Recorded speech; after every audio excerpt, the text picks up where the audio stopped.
안녕하세요. 브라질의 손정수입니다. 아까 1차 시간에 이어서 이번에는 브라질 한인 이민 역사를 계속 여러분에게 알려드리겠습니다.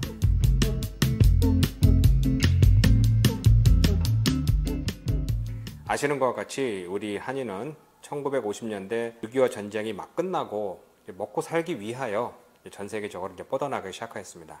본격적으로 이제 해외 여행이 이제 풀리기 전만 해도 정부의 허가를 받아서 이제 떠나게 되었는데요. 브라질은 1963년 2월 12일 첫 배가 도착하며 브라질 이민은 첫 스타트를 열었습니다. 농사를 계약하고 도착하여 이제 농장에 가서 일도 하고 또 그곳에서 땅을 갖고 이런 사업을 이제 계속 하려고 했죠. 그렇지만 농사는 힘듭니다. 지금도 기술과 자본을 가지고 있더라도 땅을 일궈서 무엇인가 농사를 한다는 것은 쉽지가 않습니다. 더군다나 지금 이렇게 지구 반대편에 와서 한국과 다른 환경에서 농사를 짓는다는 것은 상상도 할 수 없는 고통이 따르는 것입니다. 우리는 지금 보기에 그냥 땅에다가 그냥 이렇게 갈아서 거기다가 씨앗 놓고 물 주면 되지 않느냐. 왜 제가 이렇게 설명드리냐면요. 얼마 전만 해도 어느 분이 아마존 지역에 농장을 하나 사서 그곳에서 땅을 뭐 이렇게 해서 농사를 지어서 뭐 살겠다는 분인데 제가 몇 번에 이제 충고 아닌 충고를 해서 뜯어 말렸지만 어쨌든 이렇게 제가 설명드린 이유는 그냥 모르는 사람들은 그냥 땅에다가 그냥 씨앗만 뿌리면 되는 줄 아는데 그렇게 되는 게 절대 아니라는 이야기죠. 이게 몇 가지 문제가 있는 게 특히 브라질 같은 이제 땅은 산성도가 높기 때문에 땅을 뒤집고 거기다가 비료와 또 이제 석회질 같은 것을 섞어서 이게 땅에 좀 비옥하게 만든 다음에 농사를 해야 됩니다. 그렇지만 당시에 우리가 이민 왔을 때 그만한 기술과 돈이 없었습니다. 그러니 정말 맨손으로 땅을 어떻게 가꿔서 이렇게 사업을 농사를 지으려고 해보셨는데 안타까운 것은 또 그 당시에 오신 분들 중에 대부분은 농사를 한 번도 안 해보셨다는 것입니다. 그러니까 농사 경험도 없고 농사를 지을 만한 환경도 안 되는 곳에서 이것을 무엇인가 해보려고 하니까 쉽지가 않은 것이죠. 또한 이렇게 시간이 지나면서 한두 분이 열병과 또 각종 질병으로 돌아가시게 됩니다.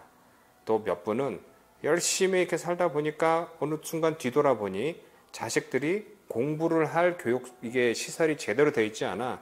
왜냐? 그것은 이제 이런 도시가 아닌 저 시골이었기 때문에 이곳에서 살 수가 없다라는 것을 이제 깨닫는 분도 이제 계셨죠. 또 그 중에도 몇 분은 열심히 해서 농산품을 만들든가 뭐 닭을 키운다라든가 해봤더니 수익이 생각만큼 그렇게 많이 나지 않는다라고 하여 모든 것을 버리고 이제 뭐 처분하고 이 시내로 이제 나오시게 되신 분도 많습니다. 그렇게 해서 이제 도착하신 분들은 지금의 여기 상파울루에서 아직도 이렇게 일본촌이라고 알려진 리베라지라는 곳이 있습니다. 그곳에서 이제 밑쪽으로 되면은 이제 호아글리세로라고 하는 곳이 있는데요. 그곳에 터전을 잡아서 처음에는 이제 일본 사람들과 이렇게 떠듬떠듬 이야기를 하며 그들이 이제 많이 이제 병원, 학교, 뭐 식품점 이런 것을 이제 알려주면서 그곳에서 이제 생활을 이제 터전을 잡았고요. 그 얘기를 들은 이제 주위 사람들도 이제 몰리기 시작하면서 그곳에 처음으로 이제 한인촌을 이제 건설하게 된 것입니다. 처음에는 뭐 잡일을 많이 마다않지 않고 많이 하셨고요. 연가라고 하는 이제 그 신문 가판대라든가 뭐 전파사, 기술을 배워서 전파사를 여시는 분, 또 뭐 담배 가게를 하시는 분 등 이렇게 해서 조금씩 이제 상업으로 이제 나서시게 되는 겁니다. 그러다가 물건을 떼어서 파는 이 벤데, 그러니까 이제 뭐 장사라는 것이죠. 그러니까 이제 이런 것을 판매를 하시다가 옷을 특히 이제 어느 순간 소개를 의하여 이제 시작을 하였다고 합니다. 옷을 받아서 팔다 보니까 재봉틀이 있고 한국에서 가져온 재봉틀도 있고 옷을 어떻게 만드나 하고 주위에서 이렇게 눈여겨보신 분들이 우리도 저것을 할 수가 있다. 우리도 한번 해보자 라고 하여 원단을 사서 정말 가위로 잘라서 재봉을 하여 포장하여 판매하는 그런 시기에 있었습니다. 그러다 보니 이거 하다 보니까 돈도 되고 이거 뭐 해볼만 한데 라고 하면서 그것은 이제 점차 좀 규모가 늘면서 드디어 우리 한인들이 이제 의류 산업에 이제 뛰어들게 된 것입니다. 옷을 만들 때는 이제 첫 번째 당연히 뭐 원단이 있어야 되고요. 그 원단을 옷 모양대로 패턴을 떨어주는 뭐 본이라고 알려진 패턴이 있습니다. 이것을 원단을 깔고 그 위에다가 볼펜으로 그려서 뭐 가위로 잘랐고 초기에는 그 다음에 이제 재단 칼이라는 것을 이용하여 많은 양의 이제 원단을 이제 자르게 되고요. 재봉틀로 이렇게 자동으로 이렇게 작업을 하여 예전에는 뭐 당연히 뭐 집에서 쓰던 뭐 다림이라든가 이런 거로 하여 뭐 종이나 아니면 이제 비닐팩에 이제 넣어서 이제 판매하게 되는 것이죠. 이게 과정도 복잡하지 않았고요. 가장 중요한 것은 이런 모든 것의 수익이 수배 남는 거였었습니다. 왜 그러느냐? 옷이라는 것은 내가 한 20%의 마진을 붙일 것이다. 100%의 마진을 붙일 것이다. 라고 해서 누가 손가락질을 할 사람이 없다는 것이었죠. 그러니까 요즘 같은 경우에도 뭐 옷을 만드는 데에서는 어느 정도 경쟁사가 많기 때문에 이게 쉽게 비교가 되지만 예전에는 그러지 않았기 때문에 누구든지 특별한 기술 없이 또 특별한 뭐 많은 뭐 자본 필요 없이 또 몇 배의 이익을 남길 수 있는 정말 매력적인 그런 산업이었다는 것이죠. 그러다 보니 우리 한인들이 많은 사람들이 의류 산업에 이제 진출하게 되었고요. 또 이 브라질뿐만 아니라 인근에는 아르헨티나, 파라과이, 볼리비아 또 저 미국에 있는 같은 경우도 많은 사람들이 의류 산업에 이제 뛰어들게 된 것입니다. 의류 산업을 이어가면서 또 그 당시만 해도 우리 한인들은 이제 먹고 사는 게 이제 힘들었으니 이제 먹고 사는 건 어느 정도 해결되다 보니까 야 우리도 그냥 뭐 후스카라고 하는 이제 반개차, 폭스바겐 이런 거를 이제 하나 사면 좋겠다라는 게 꿈이었었는데 어느 순간 정신을 차려보니 이런 재봉틀을 한두 개가 아니라 집에 웬만한 이렇게 뭐 가레지 그러니까 뭐 주차장 같은 데다가 이렇게 미싱 한 10대 놓고 동네에 있는 사람들도 이제 불러다가 일감을 주고 하다가 어느 순간에 이게 좀 안 되겠다. 규모 좀 늘리다라고 해서 미싱만 50대, 100대 이렇게 점차적으로 늘어가게 되는 것이죠. 산업이 계속해서 이렇게 늘어가다 보니까 우리들은 그냥 처음에는 그냥 집에서 팔던 것들을 지금도 그렇지만 브라질에서 가장 중요한 이제 패션 지역이라는 것이 우리 한인이 많이 사는 한인촌이라 알려진 봉이찌로가 있고요. 또 그 반대편에 있는 이제 브라스라는 의류 산업 이제 센터가 있습니다. 그곳에 우리가 원래 이제 유대인과 시리아, 레바논계들이 많이 이제 장사하는 곳인데요. 우리가 이제 남들보다 빨리 습득하고 또 남들보다 더 많이 만들고 또 남들보다 이 손재주 또 눈재주가 좋기 때문에 좋은 곳을 봐서 이렇게 만들면 되겠다라고 해서 빨리 하다 보니까 우리가 성공을 빨리 급성장하게 된 것이죠. 옷가게뿐만 아니라 원단, 원사, 포장 또 이뿐만 아니라 다림질 등 여러 가지 이 부대 이제 산업이 있습니다. 이것을 다 모으게 되면 한 2,400개 정도 되는 것으로 알고 있습니다. 그러다 보니 한순간에 옷을 빨리 만들어서 많이 만들어서 빨리 팔기 때문에 웬만한 브라질 사람들은 우리 한인들과 해서 이제 경쟁이 되지가 않는 경우였죠. 그러니까 자기네들은 30년, 40년 전의 기술로 그냥 설레설렁 이렇게 만들던 것을 한국 사람들은 대량으로 막 뽑아내니 경쟁이 안 돼요. 그들은 이제 뭐 폐업한 사람들도 많고요. 그로 인하여 우리 한인들이 그들한테서 나쁜 사람, 경쟁자로 이렇게 손가락질 받기도 하였습니다. 어쨌건 우리는 이 사이를 지나면서 급성장하였고요. 그냥 차 하나 있으면 좋겠다라고 했는데 어느 순간 보니까 차뿐만 아니라 새 집도 있고 뭐 직원도 100여 명 뭐 이렇게 채용하는 등 규모가 엄청나게 이제 성장을 했던 것입니다. 근데 중요한 것은 이렇게 엄청나게 성공할 수 있는 것 이유 중에 하나가 바로 브라질의 이제 급성장 시대였던 초인플레 시대가 있었다는 것이죠.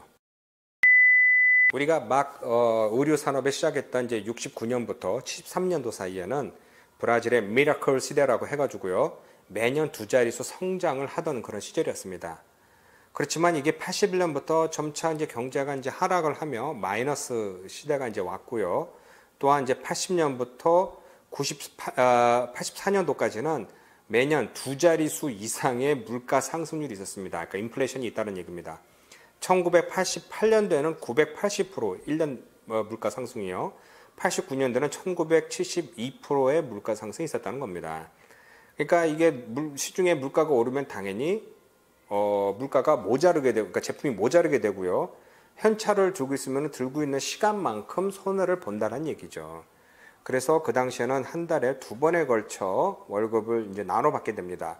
왜냐? 월 초와 월 말과 그 값어치가 다르기 때문에 그냥 한 달에 두 번 정도 나눠서 빨리빨리 돈을 쓰라고 이제 월급을 받으면 그 돈을 가지고 바로 하이퍼마켓으로 가서 대량으로 물건을 사놔야 되는 겁니다.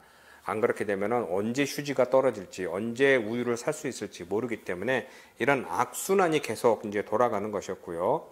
어쨌든 이런 상황에서 가장 많이 돈을 남길 수 있는 사람은 바로 물건을 가지고 있는 사람입니다. 이렇게 물건을 만들고 생산할 수 있는 사람은 갑의 위치에 서게 되는데요. 당시에 원단은 이제 어느 정도 해서 그냥 할부로 한 달이라도 할부로 사놓고 다른 사람들이 뭐 15일, 20일 정도에 걸쳐서 옷을 만든다면 우리 한국 사람들은 빠를 때는 뭐 3일, 평균 일주일, 그러니까 불알 사람들과 반 정도 되는 속도로 옷을 빨리 만들어서 빨리 팔아버립니다. 그러면 그때 그 받아들인 돈을 가지고 시간이 지나다 보면은 오히려 값어치가 있는데 한 달의 시간이 있다가 만들어 팔게 되면은 그 사람은 오히려 더 손해를 볼 수 있다는 것이죠. 어찌됐건 이런 사이로 1년 사이에 돈을 많이 몇 배 이상의 이익을 남길 수가 있었던 겁니다. 당시에 알려진 말에 의하면은 만약에 집을 짓는데 100만 불이라는 돈이 필요하다. 그럼 100만 불을 한 번에 투자해서 집을 짓기보다 거기서 한 30만 불로 먼저 시작하고 나머지를 은행에 이자에 넣어놓고 시간 지나다 보면은 1년 있다가 집은 끝났고 그 계좌에 있는 돈은 이자가 붙어서 또 100 몇십만 불이 되는 등 이게 돈과 또 이렇게 상품을 가진 사람들이 이득을 보는 그런 시대가 온 것이죠. 어찌됐건 이때 우리 한인들이 돈을 엄청 벌었습니다. 왜냐? 우리는 옷을 만들어 팔기 때문에 수익이 몇 배 남길 수 있었다는 것이죠. 점차 주체할 정도의 돈을 많이 벌던 시절이었습니다. 저도 기억나는 것은 장사를 하게 되면 저는 어린 시절이었지만 돈을 정말 푸대자루에 쓸어 담을 정도의 돈을 벌었던 것입니다. 사실 그거는 초인플레 시대라 이것은 우리가 이해를 못 하실 것입니다. 뭐 연간 1000% 이상의 이런 물가가 오르고 또 공 3개를 자르는 그러니까 1000원이 1환은 이렇게 되는 화폐 개혁을 몇 차례 하였습니다. 그래서 그 당시에는 정말 이만한 지폐를 가지고 다니면서 빵 하나 사 먹는 그런 시절이었는데요. 이런 시대에는 그래도 고통을 받는 사람이 있는가 하면은 돈을 버는 사람이 있는 것 같이 우리 한인들도 돈을 많이 벌었던 것입니다. 그러다가 이게 하루아침에 바뀌는 이제 사태가 일어나는 것은요. 첫 번째 91년도 꼴로로 정책이라고 하여 바로 계좌에 1000불 정도 이상 되는 돈은 무조건 1년 반 동안 동결한다라는 발표를 하였습니다.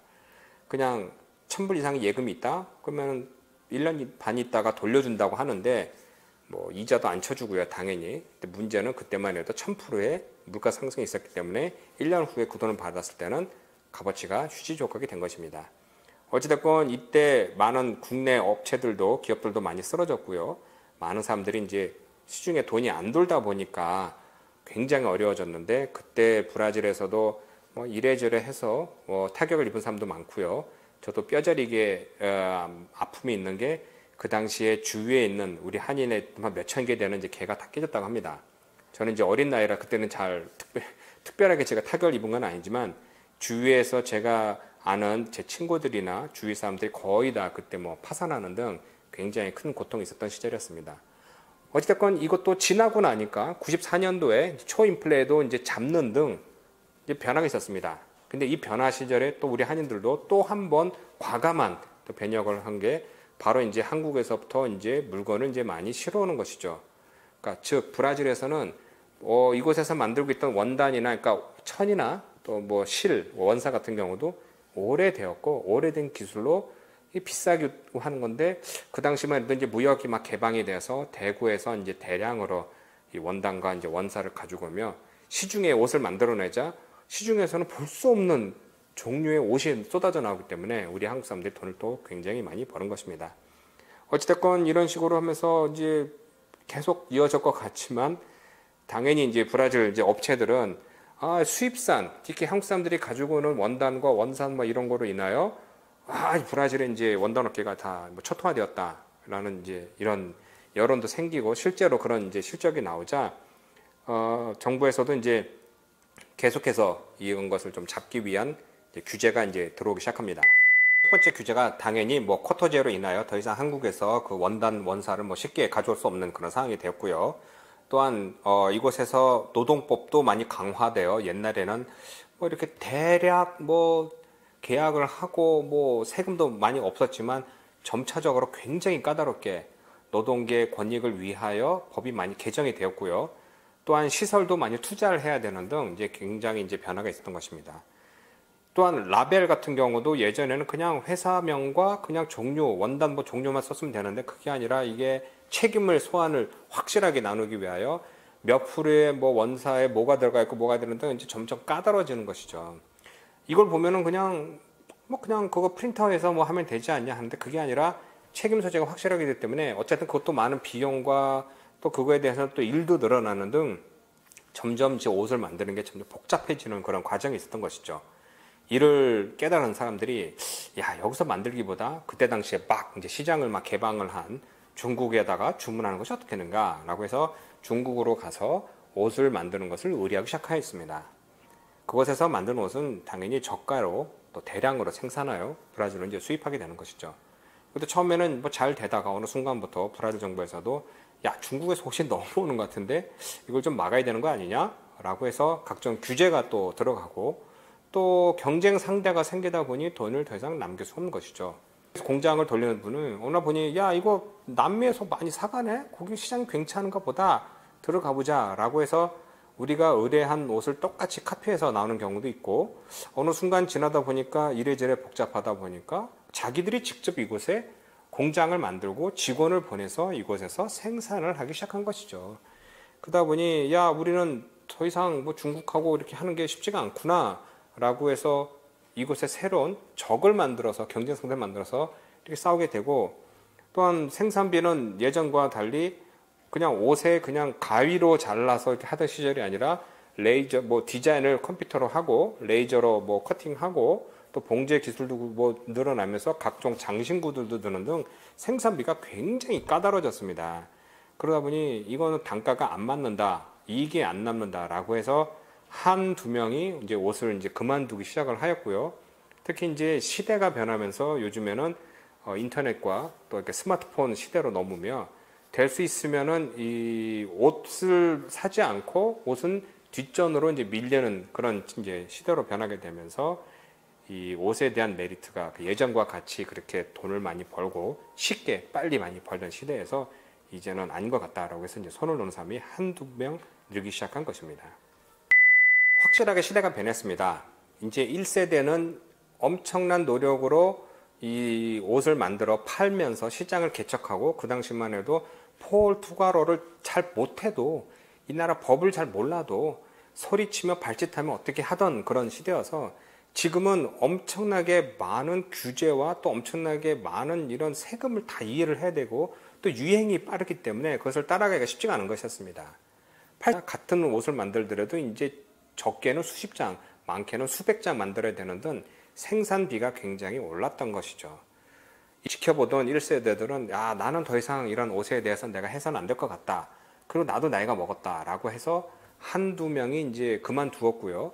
당연히 그것을 이제 자식한테 이제 넘겼는데 이 자식은 예전에는 그냥 엄마 아빠가 그냥 대충 하던 거니까 내가 할까 이런 거보다 뭐 패션 디자인을 뭐 공부한다라든가 회계를 공부한다라든가 뭐 전문적인 공부를 하면서 옷을 더 하게 되는 그런 사람들도 있던 것이죠.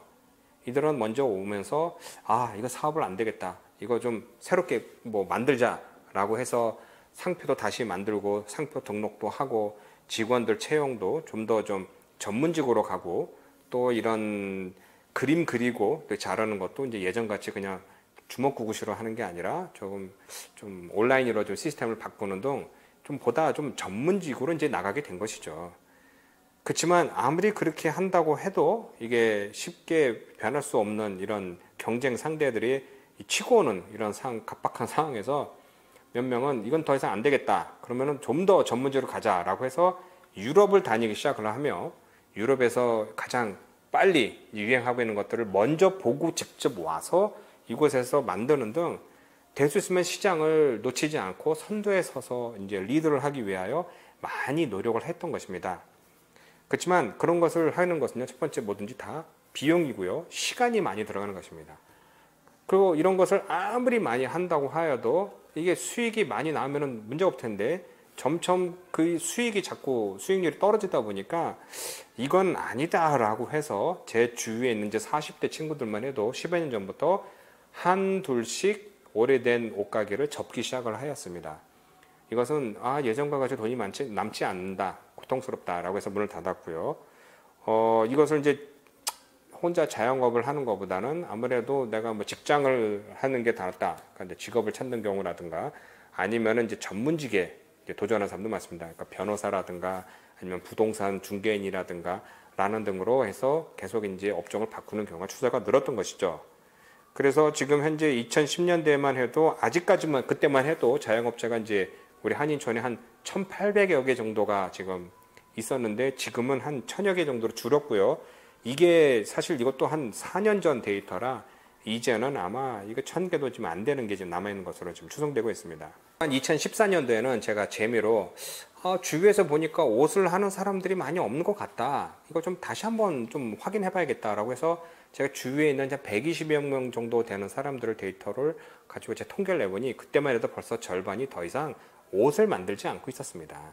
벌써 이제 직장을 이제 선호하고 다니고 있었는데 이게 벌써 이제 6, 7년 됐으니 그 숫자가 더 줄어들지 않았나라는 게 지금 제 추론입니다. 그러면 이제 우리 한인은 어떻게 되고 있을까요? 뭐 어느 나라나 다 아는 거와 같이 또 우리 한국에서도 잘 아는 것 같이 아버지가 가는 곳에 아들은 잘 안 가려고 합니다. 그러니까 아버지가 어느 단체나 어디 회에서 뭐 이렇게 활동을 하시면은 그 아들이 거기 잘 안 들어가려고 하는 거죠. 또한 이 브라질에서의 좀 안타까운 점은 1세대들이 먹고 사는데 치중하다 보니 자식과의 대화가 단절이 됐었고요. 또한 이렇게 한국말을 잘 못하는 경우가 많았습니다. 그러니 이게 부모하고 얘기를 하려고 해도 의사소통이 잘 안 되고 또한 오랫동안 얘기를 하다 보니까 할 얘기가 없는 것이죠. 그러면 이게 가정으로서만 끝나는 것이 아니라 우리 교회나 우리 한인 단체들을 이끌고 나가야 되는데 그것이 잘 되지 않는 경우가 많다는 것입니다.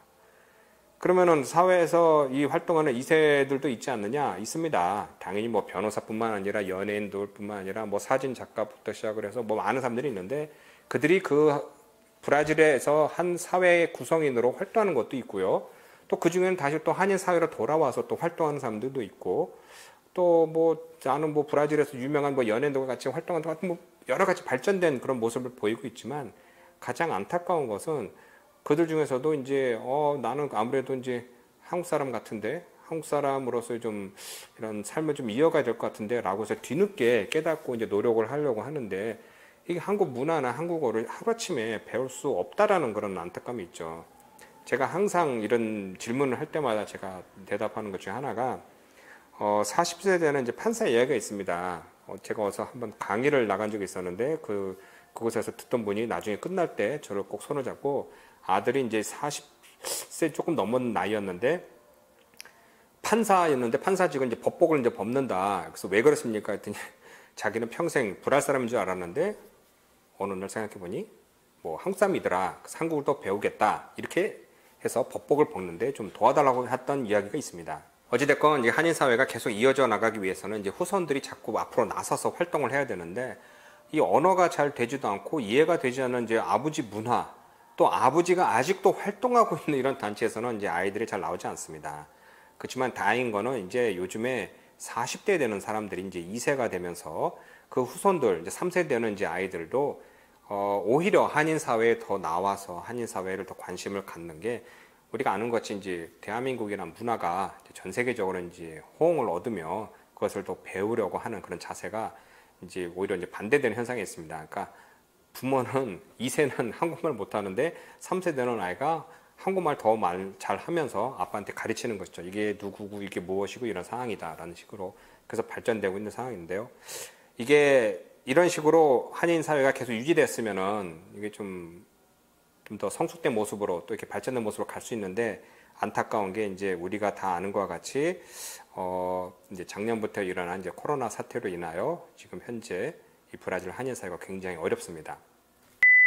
자, 먼저 이제 브라질 한인 사회의 이 어려움은 뭐 많은 사람들이 떠났지만 사실 이게 2016년, 17년도에 브라질에 크나큰 이제 경제 위기가 왔을 때 많은 사람들이 옷가게를 접어두었고요.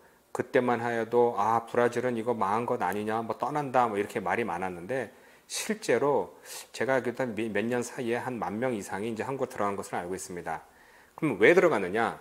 첫 번째는 이제 60년 다 되는 이민 역사에서 드디어 이제 1세대들이 이제 은퇴하시고 이제 고향으로 돌아가시는 경우도 있고요. 또 하나는 이제 이곳에서 이제 삶보다 뭐 새로운 곳에서 도전하기 위하여 한국으로 다시 들어간 이제 젊은 사람들도 많습니다.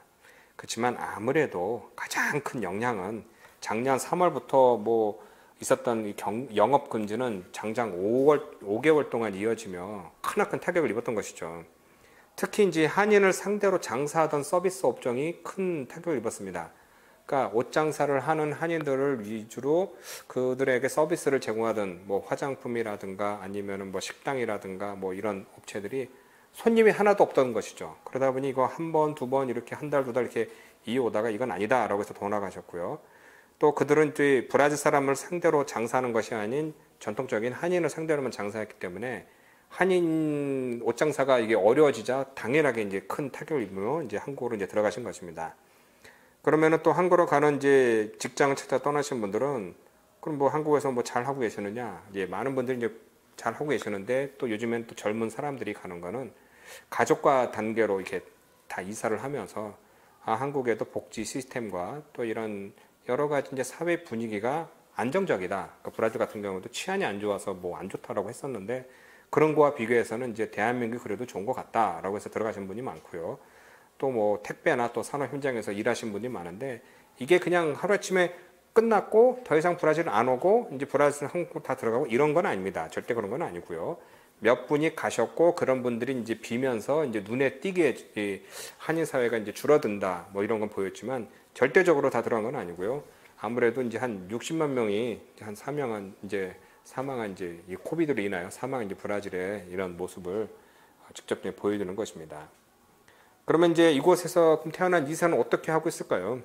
잘하고 있습니다. 이곳에 태어난 2세들은요.